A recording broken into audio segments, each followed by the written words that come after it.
Seja bem-vindo ao mundo marcial. Bando é um estilo de luta desarmado focado na defesa antes do ataque. Originário do que já foi a Birmânia, hoje Mianmar, o Bando é frequentemente classificado como uma das artes marciais birmanesas.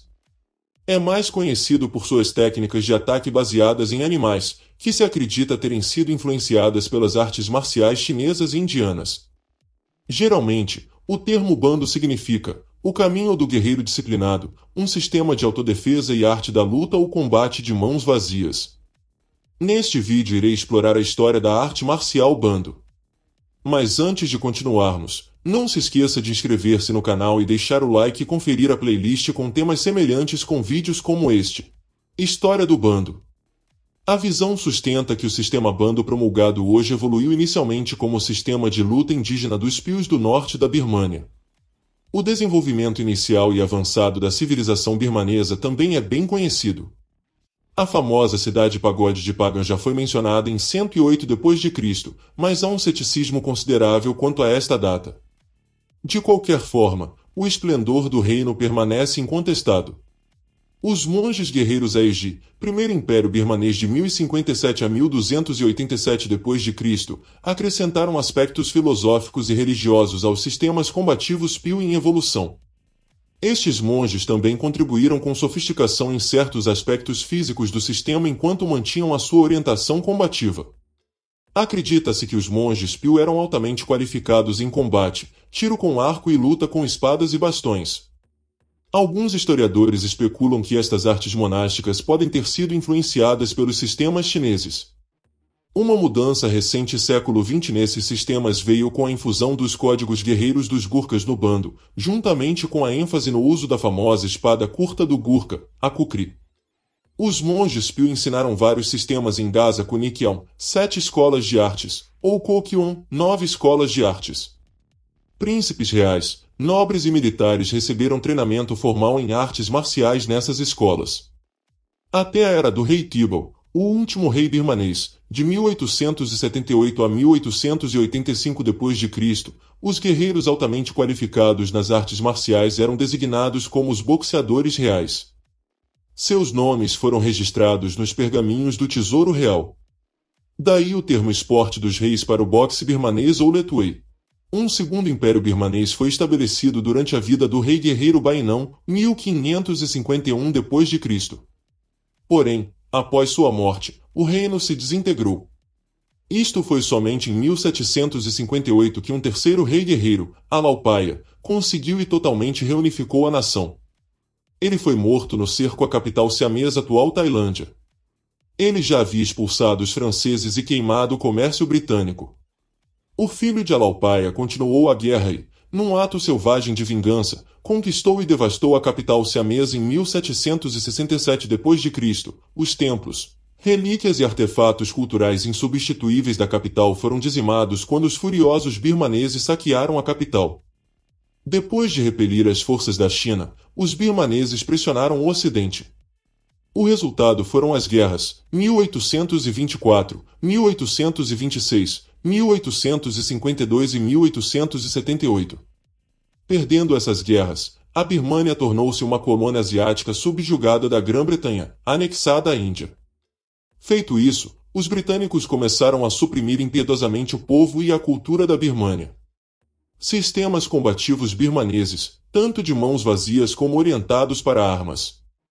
Esta ação foi calculada para inibir a rebelião, mas também quase destruiu o precioso artefato cultural dos sistemas combativos birmaneses. Assim, as artes marciais birmanesas vão para o underground. Antes da Segunda Guerra Mundial, os sistemas combativos birmaneses eram geralmente denominados Tai, com pelo menos 9 sistemas principais, cada um ligado ao principal sistema birmanês. Grupos raciais e étnicos, cada um tinha uma manifestação diferente da arte. No entanto, estes sistemas foram conduzidos à clandestinidade por quase um século, enquanto a Segunda Guerra Mundial se aproximava. Apenas um grupo seleto aprendeu as artes em segredo pelos mestres, então os jovens poderiam continuar o conhecimento do passado. Na terra onde o bando deveria ter sido o esporte dos reis, agora se tornou um ato criminoso. Os praticantes de bando foram classificados como vagabundos e criminosos. Resgatado do esquecimento, o Clube Atlético Militar. Enquanto as nuvens do que viria a ser a Segunda Guerra Mundial pairavam sobre a Ásia, os britânicos e as autoridades da Birmânia permitiram o treinamento em artes marciais em pequena escala, sob o governo o controle era rígido, para evitar a disseminação dessas disciplinas na população como um todo. Isto foi conseguido através do estabelecimento, em 1933, do famoso Clube Atlético Militar. O clube foi formado inicialmente por 9 oficiais Gurkha. Esses 9 homens estavam determinados a restaurar o pleno vigor das antigas artes de luta da Índia, Tibete, Birmânia e China. Ressurgimento do bando. Desses 9 homens, Uba Denji foi quem reorganizou o bando indígena, tradicionalmente brutal e selvagem, numa tentativa de torná-lo mais seguro e de reduzir lesões e fatalidades. Seu envolvimento no clube atlético militar e sua força de personalidade combinaram-se para qualificar Ji como um homem que poderia extrair a essência dos sistemas underground dos mestres restantes. Ji enfrentava a dificuldade encontrada em ressuscitar e reviver sistemas sem ofender os detentores do conhecimento. Era necessário um ato de equilíbrio político aguçado para satisfazer as exigências dos mestres tradicionais sobreviventes, chefes de sistemas familiares, várias seitas monásticas e étnicas. Assim, à medida que Ji viajava pelo país e contactava uma rede crescente de tais pessoas, entrevistou-as e ganhou gradualmente a sua confiança.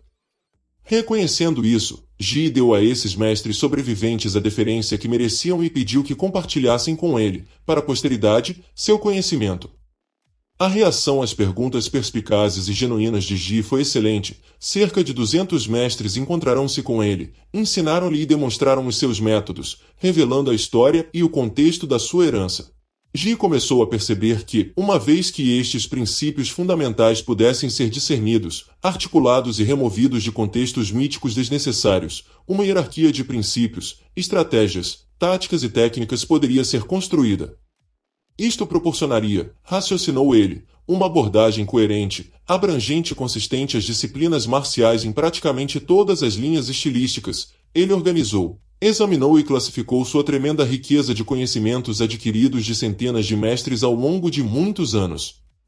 Na abordagem de Ji, um conjunto de comportamentos combativos foi denominado sistema. O sistema lidava com ataque, defesa, contra-ataque e assim por diante. Ji removeu outros componentes indígenas dos comportamentos que ele considerou não necessários para compreender e manifestar os princípios subjacentes. Um exemplo desses componentes removidos poderiam ser crenças em numerologia, astrologia e várias superstições. Em vez de criar uma nova mitologia, o ancião Ji adotou o que poderíamos reconhecer como uma abordagem muito ocidental e erudita. Ele utilizou os sistemas animais que construiu como uma estrutura composta para pensamentos estratégicos específicos, decisões táticas e seleção de armas fisiológicas. Dr. Mao Ji, filho de Deji, nasceu em Mandalay. Ele serviu no 10º Regimento Gurkha da Birmânia durante a Segunda Guerra Mundial na histórica Batalha por Imphal, quando os japoneses invadiram a Índia em 1944. Após a guerra, ele foi um dos primeiros alunos de bando quando seu pai tentou restaurar e registrar as artes antigas, que foi suprimido durante 100 anos sob o domínio britânico. Ji mudou-se para os Estados Unidos em 1959.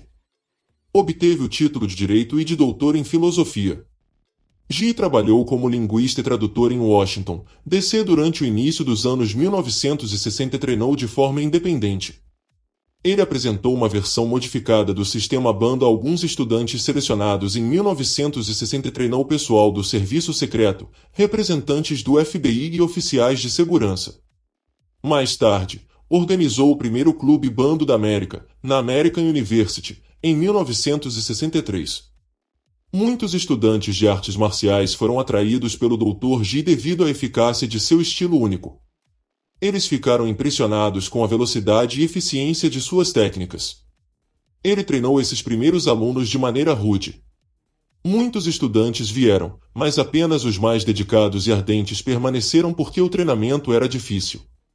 O bando foi desenvolvido como um sistema funcional com foco principal em técnicas combativas, ao invés de abordagens atléticas ou estéticas. Isto não sugere que não existam componentes desportivos, aspectos espirituais ou formas estéticas no bando, mas sim que o sistema foi desenvolvido para treinar oficiais e estados maiores militares para habilidades combativas. 9 sistemas animais do bando. Tigre, pantera, touro, javali, cobra, víbora, python, águia, escorpião. Os sistemas cobra e víbora são semelhantes. As técnicas enfatizam golpes explosivos e chutes nos centros nervosos de longo e médio alcance. Os sistemas touro e javali utilizam golpes rápidos usando cotovelos, joelhos e cabeçadas em distâncias médias e curtas. Os sistemas tigre e pantera usam palmas e garras abertas para atacar o pescoço, garganta, virilha e olhos. O sistema águia emprega o uso de ambas as mãos simultaneamente para bloquear, desviar e atacar alvos vitais de médio e longo alcance. O sistema Python está envolvido em combate corpo a corpo, onde agarrar, travar e sufocar são efetivamente usados. O sistema escorpião emprega armadilhas e enfatiza o beliscar, pressionar e perfurar centros nervosos sensíveis. Graças aos extensos esforços de Ji, Bando experimentou um ressurgimento. Em 1959, a disciplina encontrou seu caminho para o oeste. O filho do grão-mestre Ji, Dr. Muan Ji, começou a ensinar Bando em Washington, D.C., e ele eventualmente formou a Associação Americana de Bando, ABA. Hoje, a ABA atua como uma organização sem fins lucrativos dedicada a honrar veteranos, promover o intercâmbio intercultural e continuar o legado secular do Bando. Obrigado por ter chegado ao final do vídeo. Considere ver mais vídeos no canal. Curta, inscreva-se, comente, compartilhe, ative as notificações e até a próxima.